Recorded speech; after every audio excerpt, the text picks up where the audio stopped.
Pai do Senhor, meus irmãos, meu nome é Ismael e este é o vídeo de número 37 do canal Retornando às Escrituras.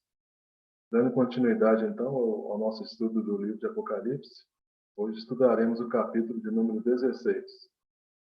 Então, peço aos irmãos aí que se preparem desde já com suas Bíblias, né, para podermos estudarmos juntos aí a palavra do Senhor. Amém, irmãos? Louvado seja o nome do Senhor. Então, no capítulo 16, né, nós chegamos nas taças, né?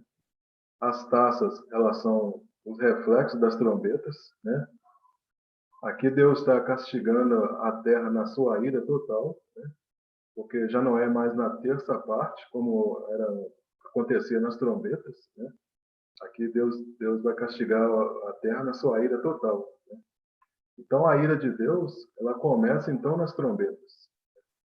Então, a partir do momento que for tocada a sétima trombeta, né, que é a última trombeta, e a sétima trombeta, então, ela vai abrir, né, vai desaguar nas 7 taças da ira, né? Então, as 7 taças da ira, elas não serão derramadas, então, junto com as trombetas, né? Então, quando tocar, então, a sétima trombeta, se abre, então, né, as 7 taças da ira, ou seja, né, as 7 taças, elas estão contidas na sétima trombeta. Então, começando a leitura aqui, capítulo 16, versículo 1 e 2, diz assim: E ouvi, vinda do santuário, uma grande voz que dizia aos 7 anjos: Ide e derramai sobre a terra as 7 taças da ira de Deus. Então foi o primeiro e derramou a sua taça sobre a terra, e apareceu uma chaga ruim e maligna nos homens, que tinham o sinal da besta e que adoravam a sua imagem. Então essa aqui é a primeira taça, né? Ela foi dirigida para aqueles que receberam, né, a besta, né, que tinha o sinal da besta e adoravam a sua imagem, né? E por que então que os adoradores da besta, né, eles estão recebendo essa chaga, né? Que diz a palavra de Deus aqui que é uma chaga ruim e maligna, né? Por quê? Porque o Apocalipse está querendo dar ênfase, né, no tipo de pessoas que vão praticar a iniquidade, ou seja, no tipo de pessoas que vão estar aqui nesse momento. E nós sabemos que a palavra iniquidade, né, no grego, é a palavra anomia, né, que significa não observância da lei, né, significa uma condição daquele que não observa, daquele que não cumpre a lei. Né? Então, conforme a pessoa ela vai se afastando da verdade, né, o temor vai se acabando. E a pessoa, então, começa a praticar a iniquidade. E vamos ver, então, a características, né, das pessoas que praticam a iniquidade. Se nós formos lá para 2 Timóteo, capítulo 3, a partir do versículo 1, diz assim: Sabe, porém, isto, que nos últimos dias sobrevirão tempos trabalhosos, porque haverá homens amantes de si mesmos, avarentos, presunçosos, soberbos, blasfemos, desobedientes a pai e mãe, ingratos, profanos, sem afeto natural, irreconciliáveis, caluniadores, incontinentes, cruéis, sem amor para com os bons, traidores, obstinados, orgulhosos, mais amigos dos deleites do que amigos de Deus, tendo aparência de piedade, mas negando a eficácia dela, destes afasta-te, porque deste número são os que introduzem pelas casas e levam cativas mulheres nécias carregadas de pecados, levadas de várias concupiscências. Então, dando uma ênfase aqui nesse versículo 6, né, que às vezes não é bem compreendido, né? Quando o apóstolo Paulo está falando aqui de mulheres nécias, carregadas de pecado, ele está querendo dizer daquelas mulheres que são alvo, né, do ataque dos falsos mestres, né? São aquelas mulheres que são vulneráveis ao engano. E a gente vai ver em outras passagens do apóstolo Paulo, quando ele se refere às mulheres, ele querendo dar essa mesma ênfase, né? A preocupação que o apóstolo Paulo tinha, né? Dessas mulheres serem alvo, né, do ataque dos falsos mestres, né? Bem como delas serem vulneráveis ao engano. Depois uma segunda passagem, Isaías 1, a partir do versículo 1. diz assim: visão de Isaías, filho de Amós, a qual ele viu a respeito de Judá e Jerusalém, nos dias de Uzias, Jotão, Acás e Ezequias, reis de Judá. Ouvi, ó céus, e presta ouvidos tu, ó terra, porque fala o Senhor. Criei filhos e exalcei-os, mas eles prevaricaram contra mim. O boi conhece o seu possuidor, e o jumento a manjedoura do seu dono. Mas Israel não tem conhecimento, o meu povo não entende. Ai da nação pecadora, do povo carregado de iniquidade, da semente de maligno, dos filhos corruptores, deixaram o Senhor, blasfemaram do Santo de Israel, voltaram para trás. Por que serias ainda castigado se mais vos rebelarias? Toda a cabeça está enferma e todo o coração fraco. Desde a planta do pé até a cabeça não há nele coisa sã, senão feridas e inchaços, e chagas podres, não exprimidas nem ligadas, nem nenhuma delas amolecida com óleo. Então o profeta Isaías aqui está dando uma condição, né, da situação do povo de Judá, né, naquela época dele, né, como que o povo de Judá estava, né. Então ele fala aqui no versículo 3, né, que o boi conhece o seu possuidor e o jumento a manjedoura, né. Ou seja, até o animal, né, que é um ser irracional, ele conhece o seu possuidor, né. O jumento conhece a sua manjedoura, mas Israel não tem conhecimento. Ou seja, Israel não conhece a Deus, né. Israel está desconhecendo, né, o que Deus pode fazer. Né? Ele fala aqui, o meu povo não entende, né? Então ele diz que o povo de Israel está como pessoa que está apodrecida, né? Porque ele fala aqui que desde a planta do pé até a cabeça não há nele coisa sã, né? Senão feridas e inchaços e chagas podres não exprimidas, nem ligadas, nem nenhuma delas amolecida com óleo, né? Então, qual é a causa, né, dessas feridas, né, no povo de Israel? Exatamente o abandono do Senhor. E essa é uma característica, né, daquelas pessoas que praticam iniquidade. Sobre essas pessoas, né, que virão a ira de Deus, né, as taças do Senhor. Continuando, né, 16:3 diz assim: o segundo anjo derramou a sua taça no mar, que se tornou em sangue, como de um morto, e morreu todo ser vivente que estava no mar. Então essa segunda taça, então, ela vai atingir os animais, né, que estão no mar, né?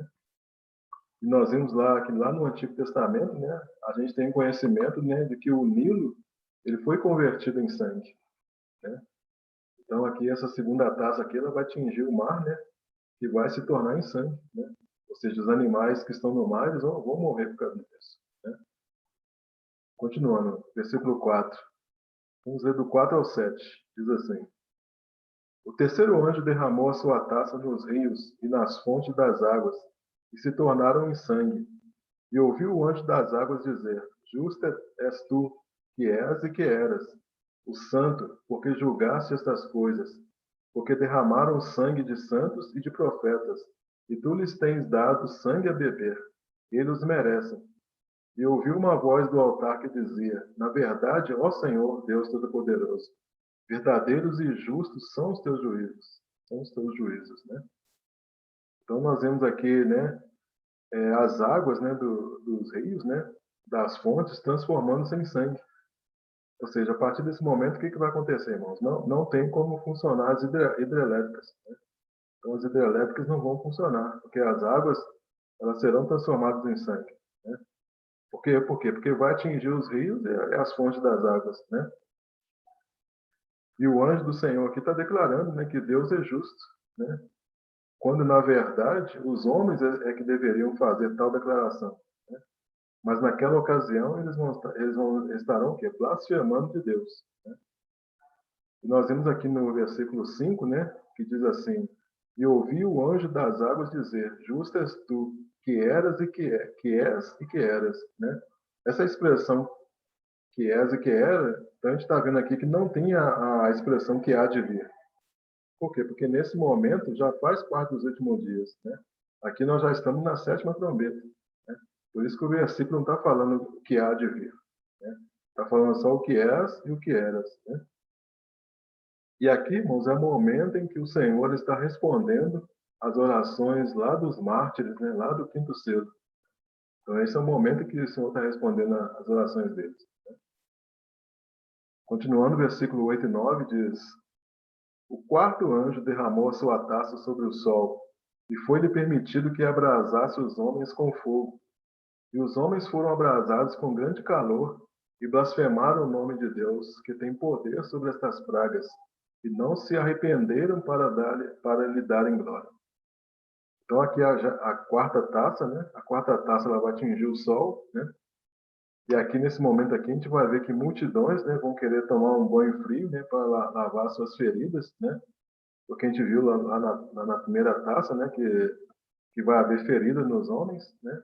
Então os homens vão estar com feridas dolorosas, vão querer molhar, né, tomar um banho para lavar suas feridas, né? Mas só poderão tomar um banho de sangue, né?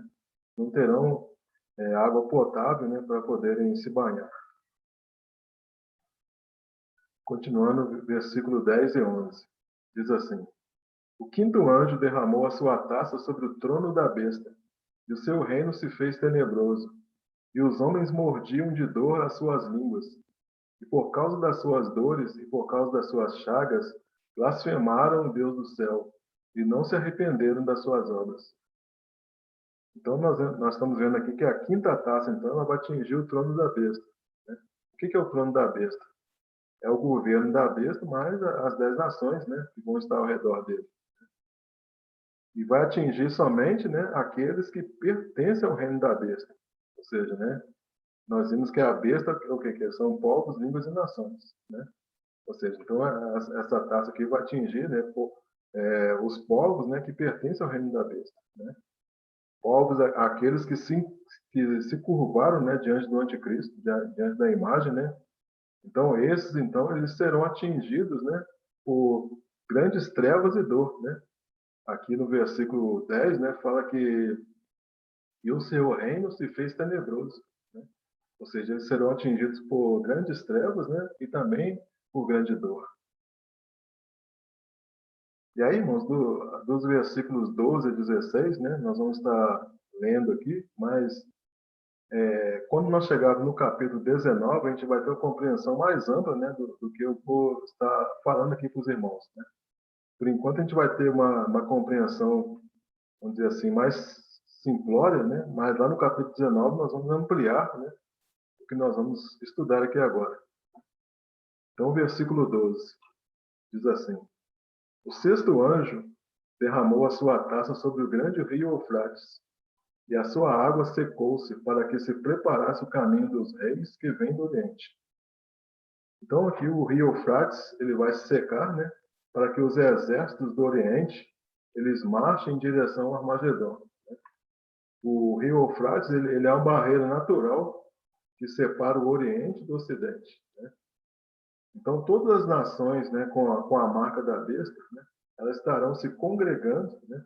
Ou seja, elas estarão se reunindo lá no Armagedon, lá no Vale do Egito, né? E o rio Eufrates ele começa na Turquia, né? Ele começa na Turquia, ele passa pela Síria, passa pelo Iraque, pelo Irã, né? E atualmente esse rio já está secando, né? E nós sabemos que o Eufrates ele era um dos 4 rios que passavam no Jardim do Éden, né?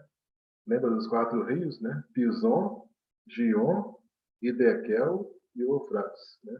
Então, o Eufrates ele era um dos 4 rios que passavam no Jardim do Éden, né? Nós sabemos também que quando a gente vai lá para o livro de Daniel, capítulo 5, né? Nos dias lá que o Ciro, né, o rei Ciro, ele entrou na Babilônia, né? E quando ele entrou na Babilônia, ele desviou o curso do rio Eufrates que passava debaixo da Babilônia. E foi assim que o exército do Ciro, né, conquistou a Babilônia. Desviou o curso do rio Eufrates, que passava por baixo, e invadiu a Babilônia. Ou seja, foi o momento, né, em que a Média Persa, né, o Império Medo-Persa, ele ocupou a Babilônia. Nós vimos também que lá na sexta trombeta também, né, a sexta trombeta ela também está associada ao Eufrates, né? Nós vimos lá que naquela trombeta, né, tinha 4 anjos, né, que foram soltos do Eufrates, né, para poder matar a terça parte dos homens. Né? Está lá em Apocalipse 9, de 13 a 15, que nós já estudamos. Né? Então, irmãos, nesta área, então, né, é uma área que está acontecendo os principais conflitos, né, que ocorrem no mundo, ocorrem nessa área, né, do Iraque, né, na Síria, né, onde as principais potências mundiais estão ali envolvidas, né, estão em guerra constante. Continuando, então, 16, 13 e 14 diz assim: E da boca do dragão, e da boca da besta, e da boca do falso profeta, de saírem 3 espíritos imundos, semelhantes a rãs, pois são espíritos de demônios que operam sinais, os quais vão ao encontro dos reis de todo o mundo, para os congregar para a batalha do grande dia do Deus Todo-Poderoso. Então, irmãos, o anticristo, né, ele vai reunir exércitos de todas as nações. Né? Então, ele vai reunir exércitos de todas as nações para poder o quê? Batalhar contra Cristo. Né? Como que isso vai acontecer? Né? A palavra de Deus está nos dizendo aqui, né, que 3 espíritos imundos, né, eles sairão no mundo todo, né, fazendo prodígios para poder o quê? Ganhar o apoio dos reis. Né? Então, isso significa o quê, irmãos? Que nessa altura aqui, né, muitas nações estão resistentes ao anticristo. E nós sabemos que muitas nações elas vão resistir ao anticristo, elas vão resistir à marca da besta, né? E vai ser preciso que 3 espíritos imundos, né, sejam enviados para poder ganhar o apoio dos reis da terra. E nós sabemos então que o demônio ele tem espírito, né? O demônio ele tem espírito e faz prodígios, né? Esses demônios, então, vão convencer os reis a batalharem, né, no Armagedon. Né? Ou seja, a gente está vendo aqui que é um espírito de manipulação. Né? E Satanás, então, ele envia do espírito dele, né, para poder o quê? Convencer as pessoas. Né? Quando a gente vai lá, por exemplo, para o livro de Ezequiel, capítulo 28, versículo 14, né, diz assim: Tu eras querubim da guarda ungido, e te estabeleci. Permanecias no Monte Santo de Deus, no brilho das pedras andavas. Então aqui está falando a respeito de Lúcifer, né? E a palavra de Deus está dizendo que Lúcifer ele foi ungido, né? Foi ungido com o Espírito, né? Ou seja, recebeu poder e autoridade. Quando a gente vai lá para Atos, capítulo 10, versículo 38, diz assim: Como Deus ungiu a Jesus de Nazaré com o Espírito Santo e com poder, o qual andou por toda parte, fazendo bem e curando todos os oprimidos do diabo, porque Deus era com ele.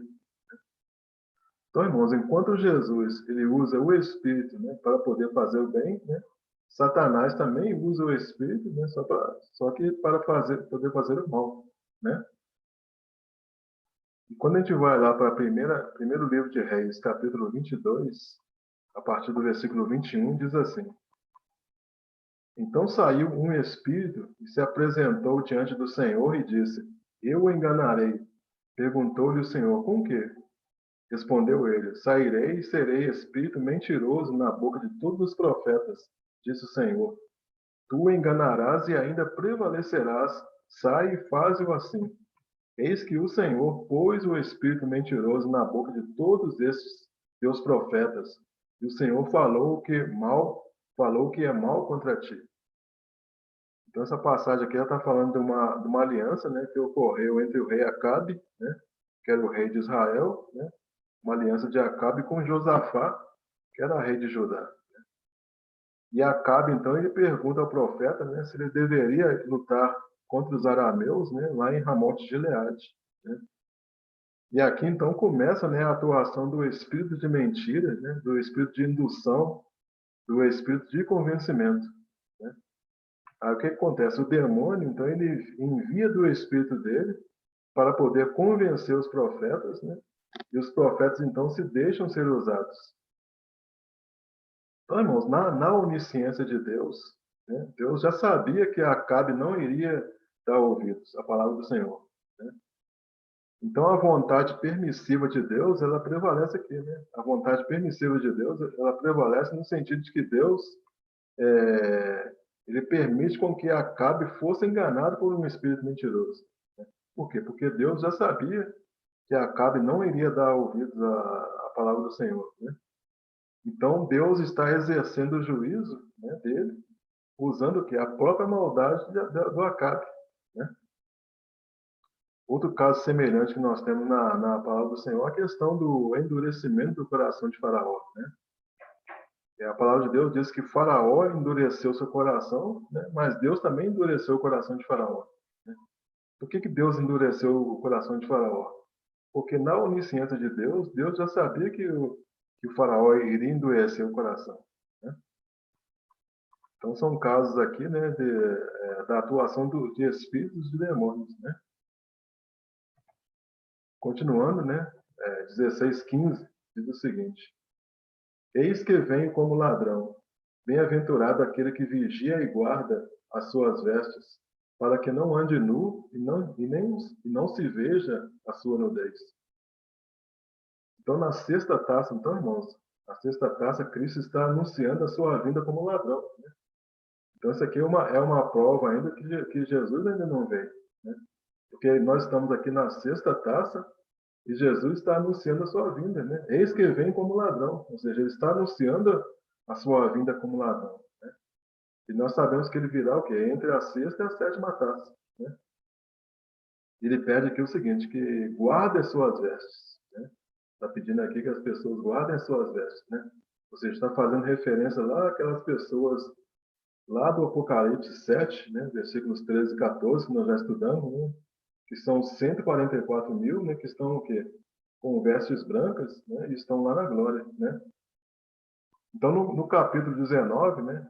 Quando nós chegamos lá no capítulo 19, nós vamos ver que vestes são essas, né? Lá nós vamos estudar com mais detalhe que vestes são essas que, que o versículo fala aqui, guarda as suas vestes, né? Lá então nós vamos entender que vestes são essas.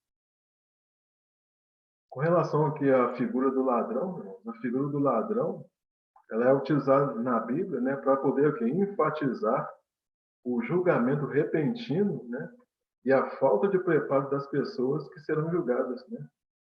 Então a ênfase aqui, quando Jesus fala, eis que vem como ladrão, né, a ênfase está o quê? Na preparação para a chegada do Senhor, né? São pessoas que não sabem que Jesus Cristo está vindo, né, mas que têm que se preparar, né? Quando nós vamos lá para Mateus 24, né, a partir do 42, diz assim: Vigiai, pois, porque não sabeis em que dia vem o vosso Senhor. Sabei, porém, isto: se o dono da casa soubesse a que vigília da noite havia de vir o ladrão, vigiaria e não deixaria minar a sua casa. Por isso, ficai também vós apercebidos, porque numa hora em que não penseis, virá o Filho do Homem. Então, essa palavra aqui está sendo dirigida o quê? Para aqueles que não conhecem, porque nós sabemos que Jesus Cristo vem, né? Mas aqueles que não sabem que Jesus Cristo está vindo, né? Jesus Cristo pode vir para eles como ladrão, né? E lá em Apocalipse 3, versículo 18, diz assim: Aconselho-te que de mim compres ouro refinado pelo fogo, para te enriqueceres, vestiduras brancas para te vestires, a fim de que não seja manifesta a vergonha da tua nudez, e colírio para ungir os olhos, a fim de que vejas, né?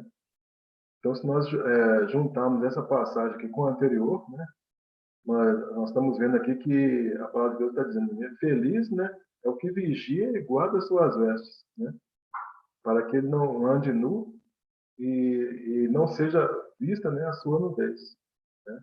Ou seja, então ele tem que estar vigilante, né? Por quê? Porque feliz é o que vigia e guarda suas vestes, né? Para que não ande nu e não se veja a sua nudez, né? Continuando agora, versículo 16, diz o seguinte, versículo 16.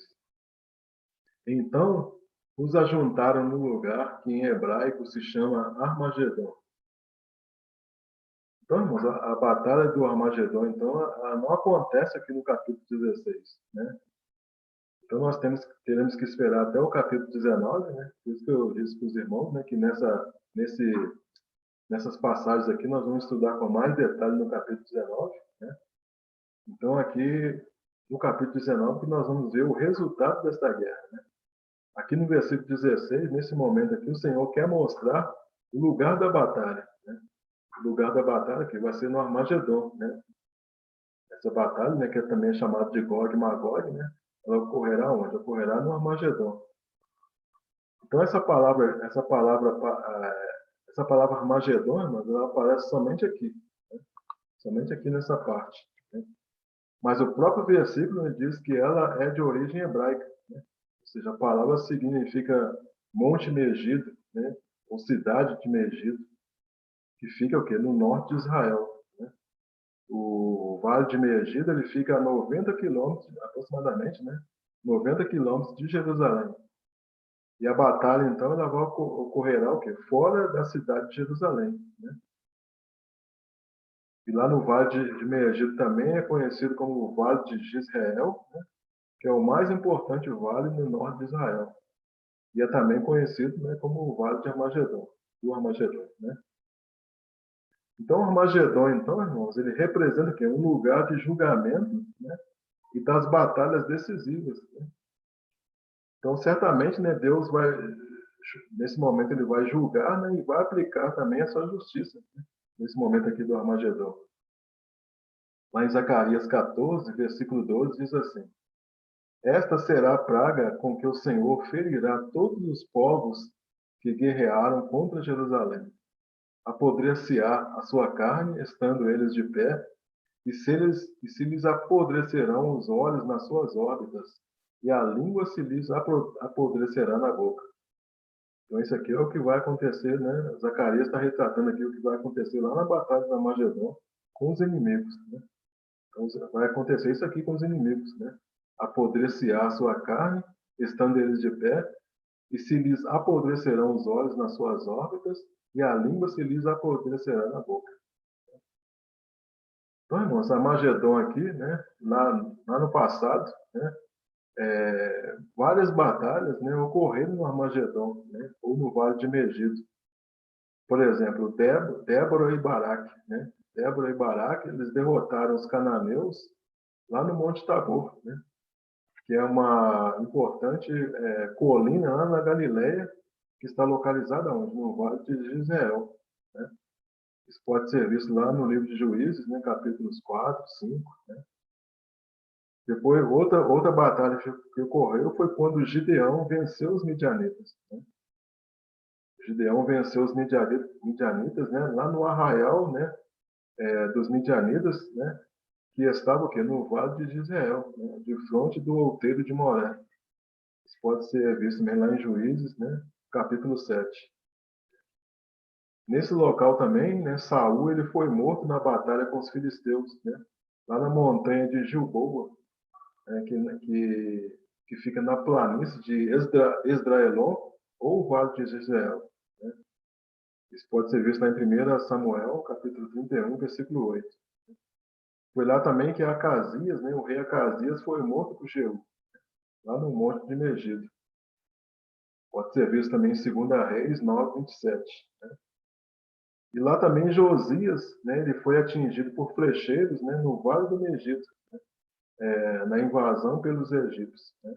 Está lá em 2 Crônicas 35, né, de 22 em diante. Continuando então, né? Agora o versículo 17, que diz assim: O sétimo anjo tocou a sua O sétimo anjo derramou a sua taça no ar, e saiu uma grande voz do santuário da parte do trono, dizendo: Está feito. Então foi derramado, então, o sétimo anjo, né, derramou a sua taça pelo ar, que é a sétima taça, né? Então nós chegamos aqui na última taça, né? Ou seja, nós estamos aqui esperando, né, o cumprimento da ira de Deus, né? E nós vimos essa parte lá, quando nós estudamos lá no capítulo 14 de Apocalipse, né, nós vemos o anúncio, né, a segunda voz anunciando que é a queda da Babilônia, né, lá no capítulo 14, versículo 8, que diz assim: o segundo anjo seguiu dizendo: Caiu, caiu a grande Babilônia, que a todas as nações deu a beber do vinho da ira da sua prostituição. Então aqui falando que sobre a vitória sobre os reis, né, da terra, né, que nós vamos ver que também será declarada lá no capítulo 19. Né? Continuando, versículo 18. E houve relâmpagos, e vozes, e trovões, houve também um grande terremoto, o qual nunca houvera desde que há homens sobre a terra, terremoto tão forte como grande. Então, irmãos, esse terremoto aqui vai ser o terremoto mais forte do que qualquer um que tenha havido desde que o homem passou a existir. Então, vai ser esse terremoto aqui. E esse terremoto ele já foi mencionado lá no capítulo 11, 19, né, na sétima trombeta, e já foi também mencionado lá no capítulo 6, versículo 12, no sexto selo. Né? E a partir desse momento, então, irmãos, desse momento aqui, né, vai ser derrubado tudo que o homem edificou, né? Ou seja, todos esses prédios, né, esses grandes arranha-céus, né, essas grandes torres, né, tudo isso aí será derrubado, né? A partir do momento em que houver esse terremoto aqui, né?